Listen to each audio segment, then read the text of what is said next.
Hello students, আমি ADRE 3.0 TET সিটেৰ DHR exam প্ৰিপাৰেশন কৰি আছো। আমার টপিক হল ফ্যাক্টরস আর আমার সাব টপিক হল আজি কি এলসিএম। আমার কোশ্চেনটো কি আছে চাও, find the LCM of 18 and 24।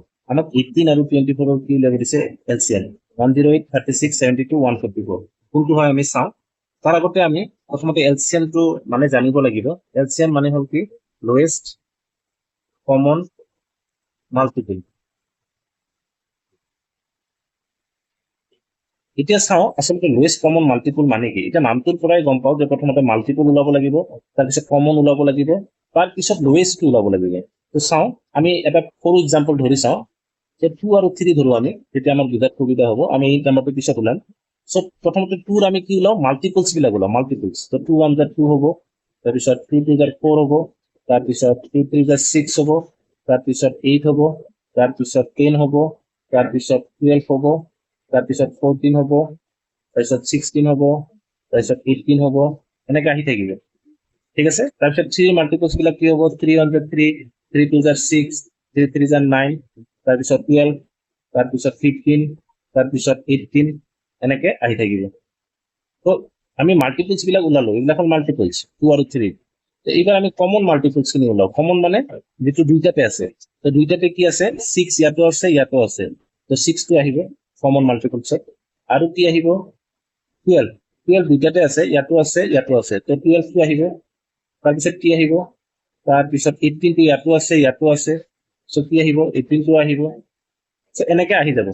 তো আমাৰ কমন মাল্টিপলছ খিনি ওলোৱা হ'ল। এতিয়া তাৰে ভিতৰত আমাক লোয়েষ্টটো লাগে। তো লোয়েষ্ট কমন মাল্টিপল এইখিনিৰ ভিতৰত যিটো লোয়েষ্ট সেইটো কিমান হ'ব, 6। তো আমাৰ যি আমি সৰু নাম্বাৰ দুটা লৈছিলো বুজিবৰ কাৰণে 2 আৰু 3, তাহাঁতে এলচিএম কিমান হ'ব, 6।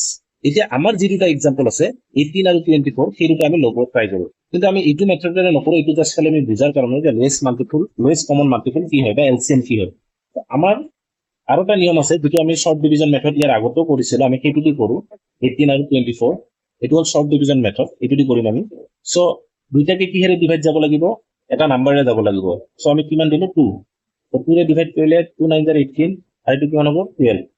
এগেইন দুইটাকে কিহেৰে ডিভাইড যায়, 3 ৰে ডিভাইড যায়। তো 3 3 jar কিমান হ'ব, 9, 3 4 jar 12।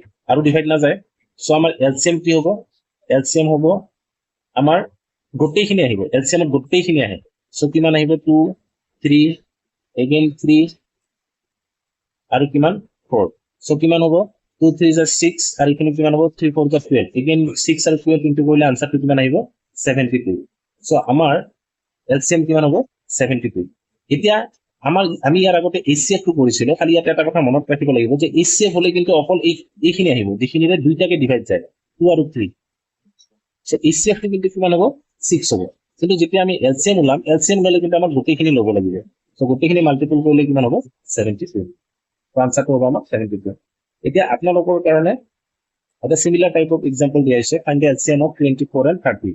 ইয়াৰে আনসাৰটো আপোনালোকে কমেন্ট বক্সত দিব। Thank U.